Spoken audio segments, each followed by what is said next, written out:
This is an I Am Listening exclusive podcast.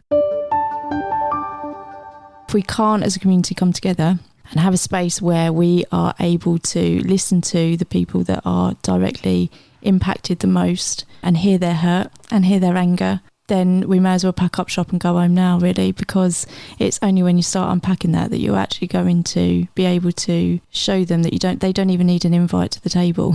Yeah. that their voice is as valuable as everybody else's. And if people don't like that, then you may leave the table. Hello and welcome to this Tread Lightly podcast from us at the Rainham Eco Hub. My name is Kaylee. And I'm Liz. And this podcast is where we delve a little bit deeper into those conversations with local everyday heroes that are doing small and impactful changes. We hope that you get as much out of this as me and Liz do, and that you also laugh just as much too. Did you know across the globe, people who are the most vulnerable are the most likely to be impacted by the effects of climate change? But did you also know that the effects of climate change are least likely to be as a result of actions from people who are most deprived? Today, Kaylee and I have a lovely chat just talking about this subject, which is often overlooked, and what it is that we can do about it on a local level. Are you excited for this one or a bit apprehensive? A bit of both, actually. I think it's a topic that, for me, feels like it's going to rise up in terms of its importance. Climate justice is, I guess it's hot news in the sense that people who are at the most vulnerable in the world are at the front facing of the most impactful effects of climate change. So people who live in places that are more likely to be affected by wildfires or floods or extreme temperatures are likely to be people who are already disadvantaged. Disgusting. It's just gross, isn't it? And the same with women. Women are significantly more likely to be impacted by the effects of climate change across the globe.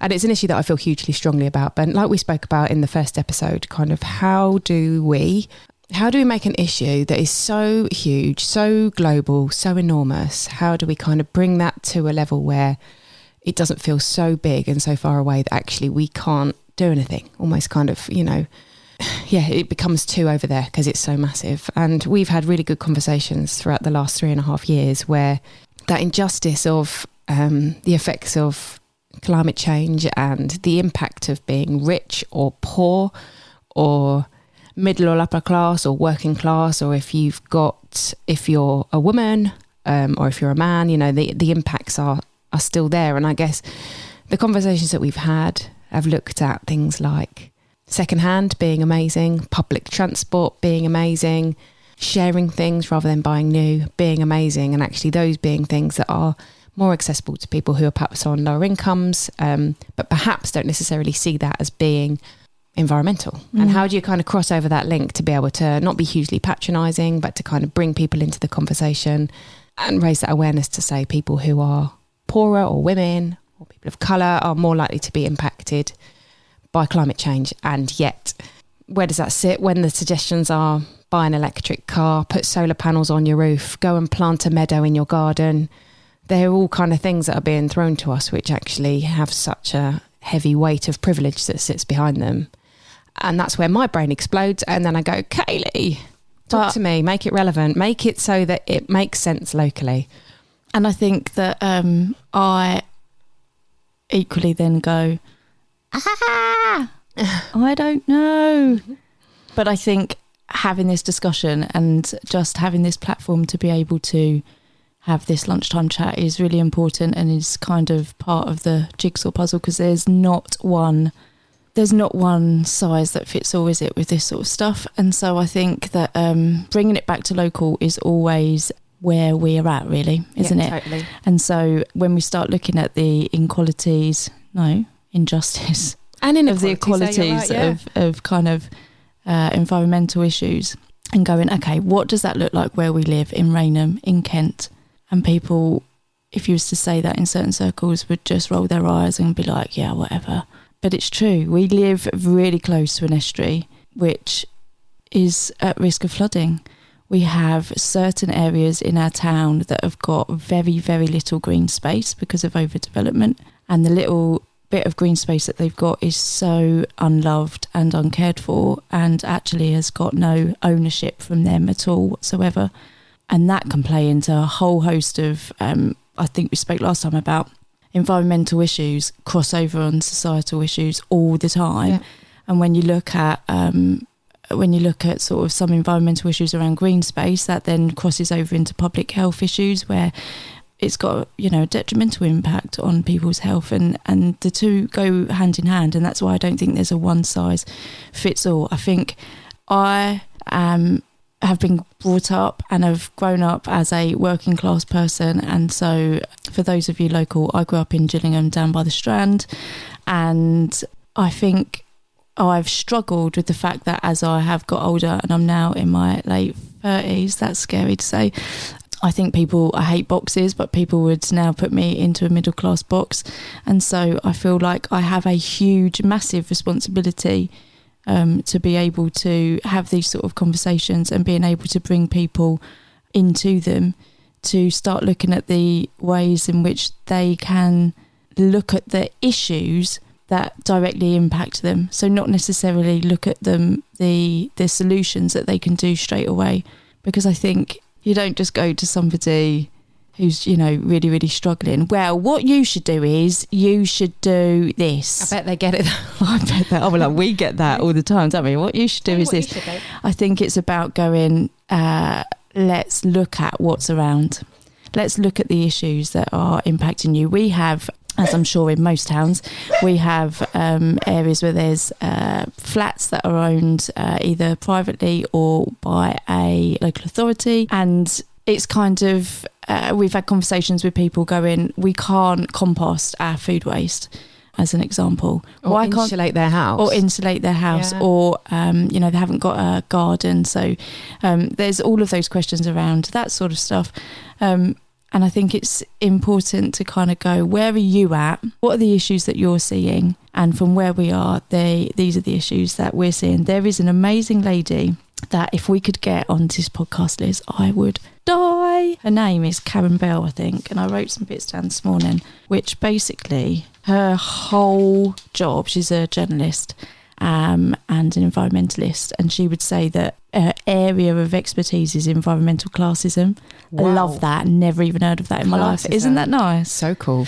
And she basically says that working class people could be the leaders in the transition to sustainability because they bear the disproportionate burden of environmental toxins and have reduced access to environmental goods. Wow. Such as green space, which is what we were just talking about, which blew my mind a little bit, really. One, that there is a thing called classism. Yeah. Environmental classism, and that some people have got that as their job to research that and to see if they can understand that a bit better. Because I would love to be able to have a local conversation more widely with other people about that, because it's big. It's just blown my head. It needs. Oh God, like you say, like how do you bring to the table people who are most directly affected by things like poor air quality, poor housing, you know, cheaper food, more likely to be sprayed with pesticides, less likely to be organic, all that kind of thing. How do you, for people that are most directly affected locally, we're talking locally, but it kind of represents the global issue, how do you bring to the table people who are most directly affected but possibly the least engaged? How the hell do you start crossing that bridge? Big question. Go. I think it's being where people are at, isn't it? And so I think if I was to, this isn't environmental, but me as a kid, where I grew up, there were some amazing youth workers who didn't live necessarily in our area, but used to come and work in our area. And they, as a child, I mean, it's different. I'm using a child example, but you don't ever realise what sort of aim they're coming from there, or what angle they're coming from when they're coming to work. And you don't notice, you don't get it. But I think in hindsight, as an adult looking back, actually what they did was they just come and they just come and they were with us and watched and looked and learned and understood kind of what life was like for us living in an area of very high deprivation that actually still is, which makes me so angry. The fact that I'm 38 now, and that was what it was like when I was 5, and it is still the same. 30 years on, it's still the same. It's still the same. And I think that when we can kind of journey along with people, understand fully where they're at, and see the issues that they're living, I think we have such a better understanding at being able to see what their space at the table is, and that recognising they're not a token, and that actually we are people of equal measure, you know, that can bring some really good solutions to some of these issues. Because if you're living in the problem, take air quality as an example, right? Yeah. Air quality in our town is disgusting, absolutely awful. And yet what we're doing is we're talking to loads of people that can either afford electric cars, already have a car, and yet we miss out the people that ain't got a car, ain't ever going to own a car, definitely never going to have an electric car. And we miss out all of these people in our conversations of going... Who aren't adding to the problem. Who aren't adding to the problem. But are breathing in the smoke. But are breathing in the smoke, have got their kids that have got asthma, and actually have no choice but to walk through A2, which is our most polluted corridor in our town. Do you want to live more sustainably, but you just don't know where to start? Did you, like me, sign up for Veganuary and accidentally buy chicken sausages on day 2? Does the whole eco thing leave you feeling confused and sometimes overwhelmed? If so, this is the podcast for you. Remember to check us out on our socials on Facebook and Instagram, the Rainham Eco Hub.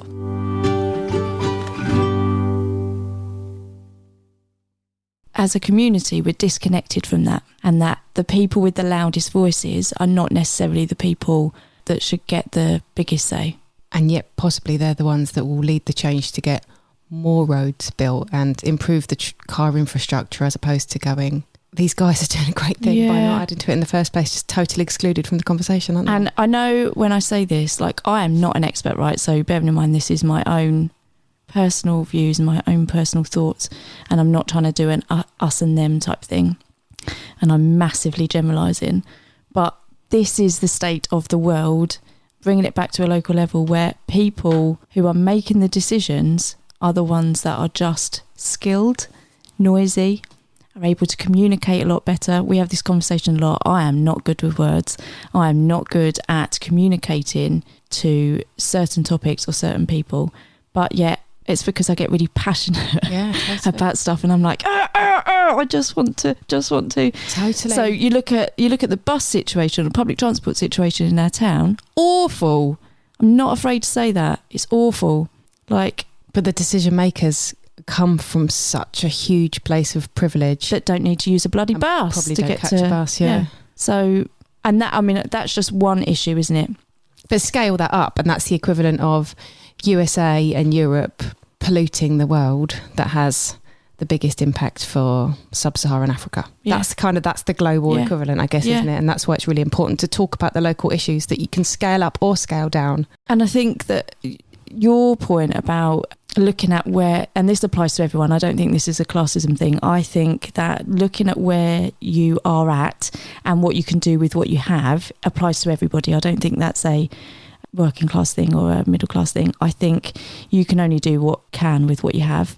And I think being able to say to people, you know, you can go to a charity shop and buy your clothes, you can get your secondhand toys, or you can go down to Grange Road farm shop and go and get your fruit and veg and stuff. They are all things that are, I guess, wonderful from one side of the fence, because it's easy then to be able to go, yeah, but you're doing your bit. But actually you're kind of going, yeah, I'm doing my bit, but actually you're not seeing the bigger picture. You're not seeing actually what I am actually struggling with day in, day out. My kid's got asthma because he's breathing in the bloody pollution from the A2, or a whole million other things that are kind of prevalent in my everyday life, really.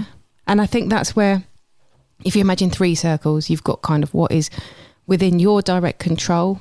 The next bigger circle is what is within your influence, and then the next thing is kind of what is out of your control. And I think realizing that within their control and within influence, it has such power, But I think sometimes people can get so gagged almost by the stuff that is so huge and so out of their control that actually starting and doing those 2 levels feels really difficult. Some of the conversations that we see on Facebook, sometimes I'll see people who are privileged, have got money, saying, why would I turn my engine off at the traffic lights when China are still building coal-fired power stations? And from that point of view, you go, God, I kind of see where their apathy's kicked in. But that completely excludes even those people with privilege of what influence they've got within their own life and what influence they've got. And once you take those 2 things away, you disempower people completely, and therefore nothing's in their control. And I think that's where there's a real frustration of being able to not empower people on those first 2 levels. It means that you're leaving everything to everybody else, and that's a bit scary. Yeah. I love that circle. It's cool, isn't it? Yeah, I think I heard that a little while ago, maybe about a year ago.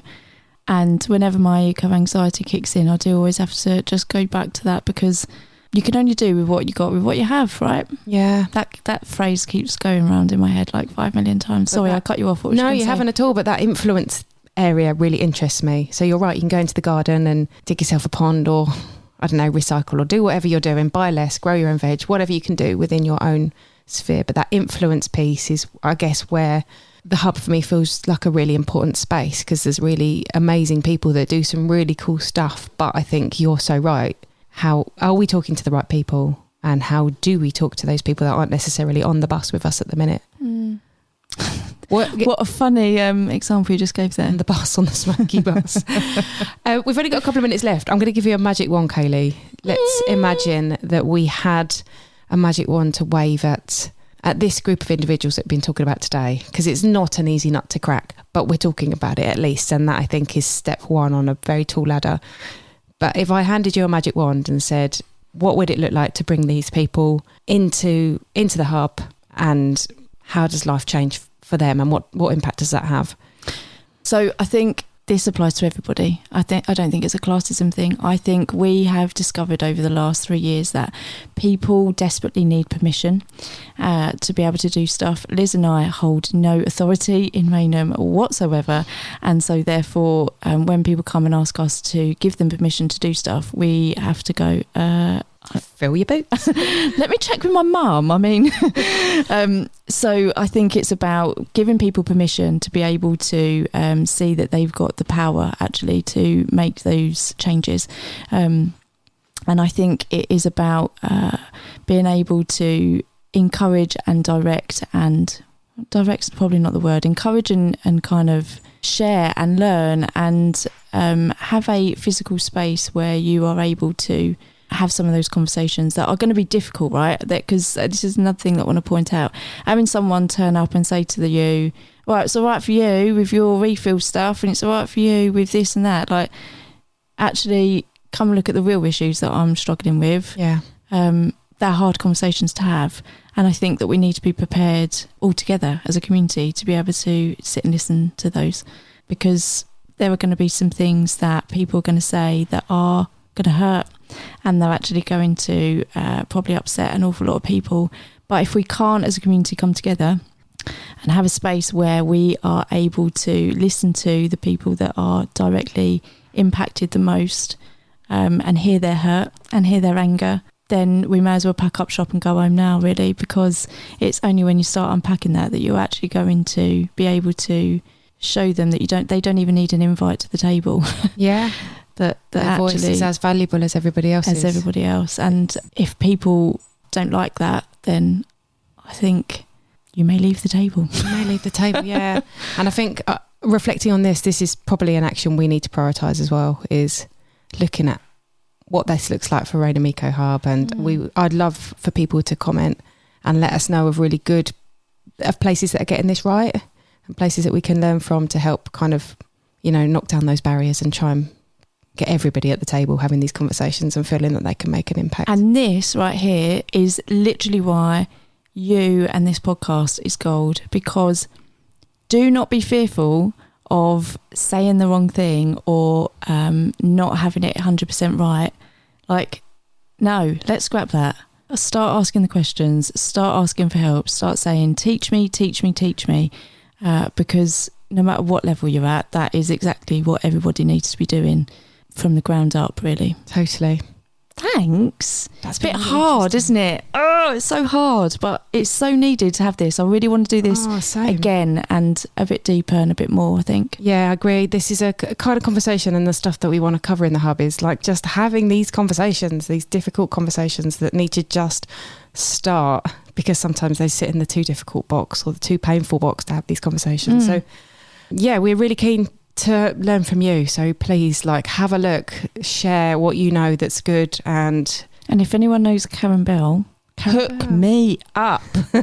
Let's get Karen Bell on. But yeah, thank you, Kaylee. That's been really helpful, really interesting, and we will visit this again, I'm sure. Beautiful. For now, Laters. Thank you for listening to the Rainham Eco Hub's Tread Lightly podcast. If, like us, you're trying to be more sustainable, then like and subscribe to get notified when we release new episodes, or even better, share with your friends and family. Hope you enjoyed today's episode, and thank you for joining us. Stay safe, keep going, and find us on socials. Cheers, guys. This has been an I Am Listening exclusive podcast. For more information, head over to our website, iam-listening.co.uk.